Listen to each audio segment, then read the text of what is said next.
What is up, YouTube? Third Impact here, back again. Sort of fell to the wayside this last week. Had lots of personal stuff, love life stuff, and those things had to take priority over video making this last week.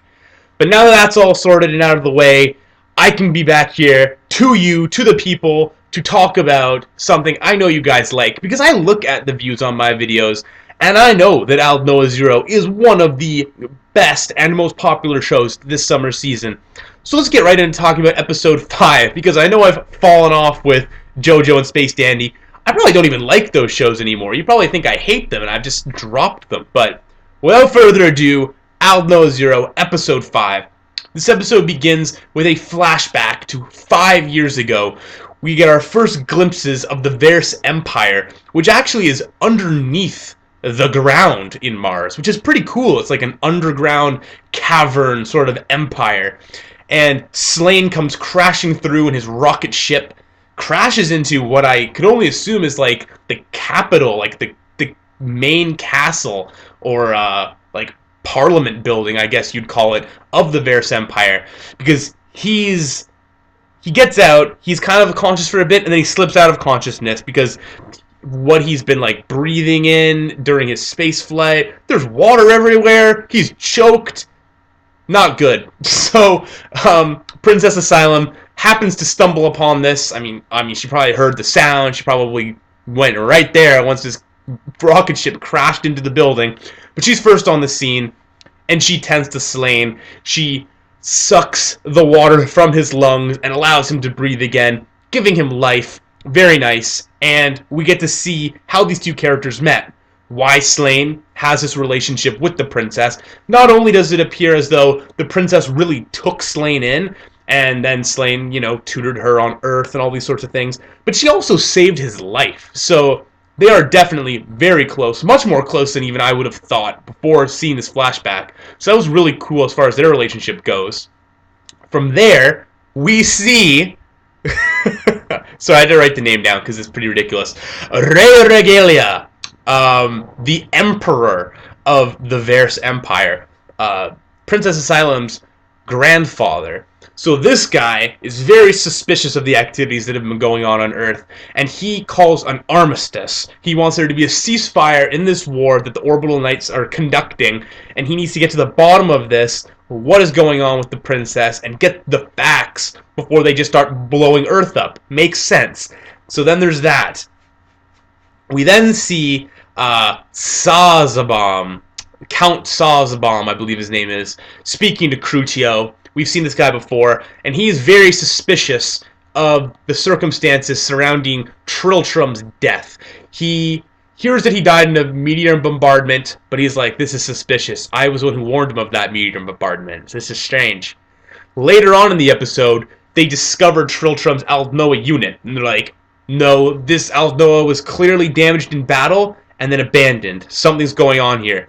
So Sazbom knows that something's up, and he's sort of making his own plans and doing his own investigating into the Crucio house and Slane and all of this sort of stuff. So he's making some big plays. And then we have Inaho and Inaho and I can't remember the girl's name. That's really bad. I'm sorry. Yukine? I don't know. Wrong. Moving on, they're speaking to Magabarej, the captain of the ship that they are now on. There's Lieutenant Marito, then this is the captain. He works under her, I should say. And she's going on about how he's such an amazing pilot and that his conduct was so exemplary that he deserves accolades for his work, and they're like, what? What's going on here? They're like, oh yeah, sorry, unfortunately you're not a soldier, but you guys would totally be getting medals for this. Like, you were awesome. And obviously Inaho is awesome. But he also, at first I thought that it was going to be something that was addressed. Like, he has no emotion for a specific reason. Or maybe he's going to get a flashback at some point.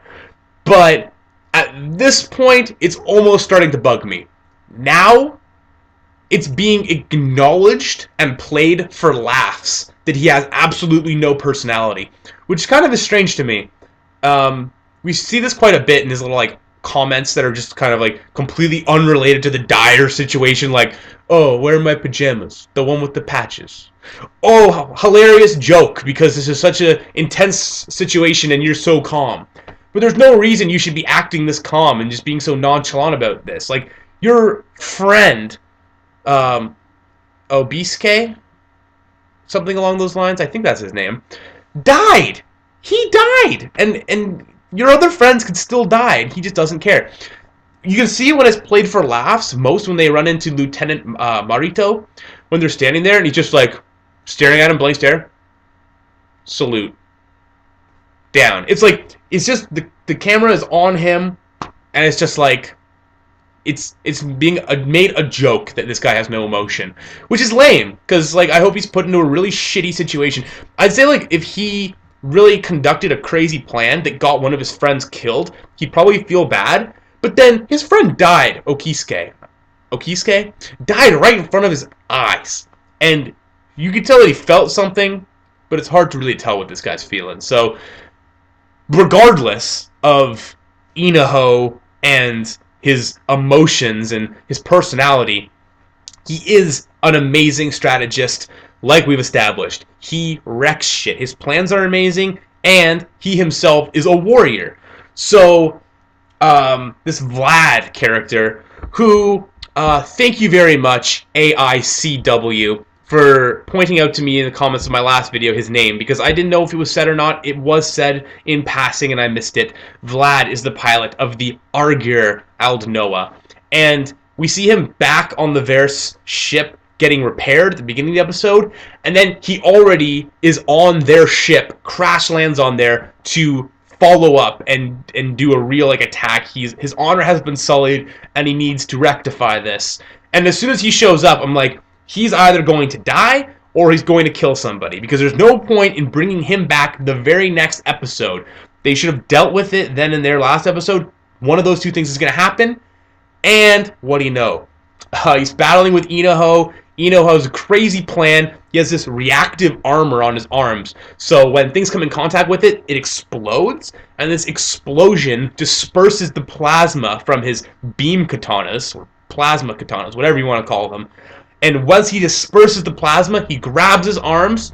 Once he's got him in a good hold, he jets back to, like, send both of the Aldnoahs flying off of the ship and ejects at the last minute. And the plasma in the water with the pressure and the steam and the explosions, Vlad dies. So that was epic. What else was epic was the music that was playing right when Vlad lands and is doing his initial attack. The music was sick there. I loved the music. I can't wait for the soundtrack for this show. So good.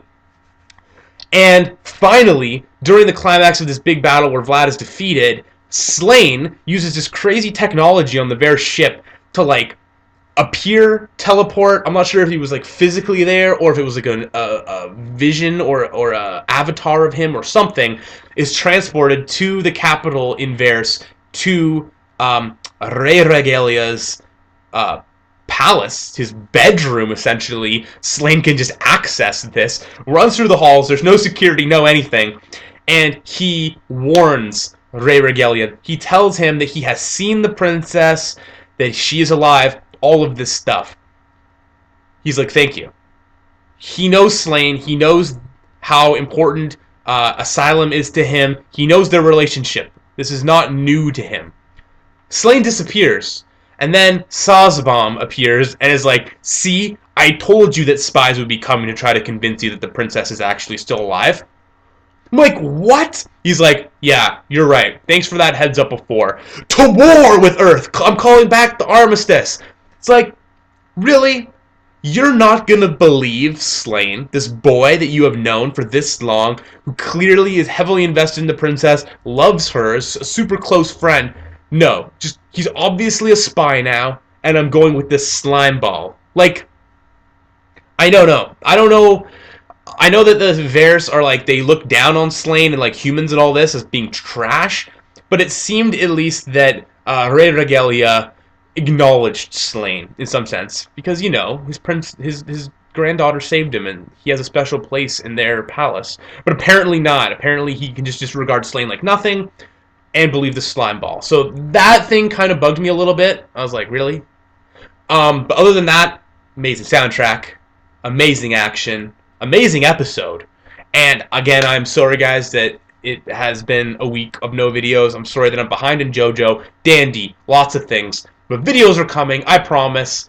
And, what really inspires me to get these videos out faster and of a higher quality are the subscriptions, especially. I like those. And likes and comments, but especially subscriptions.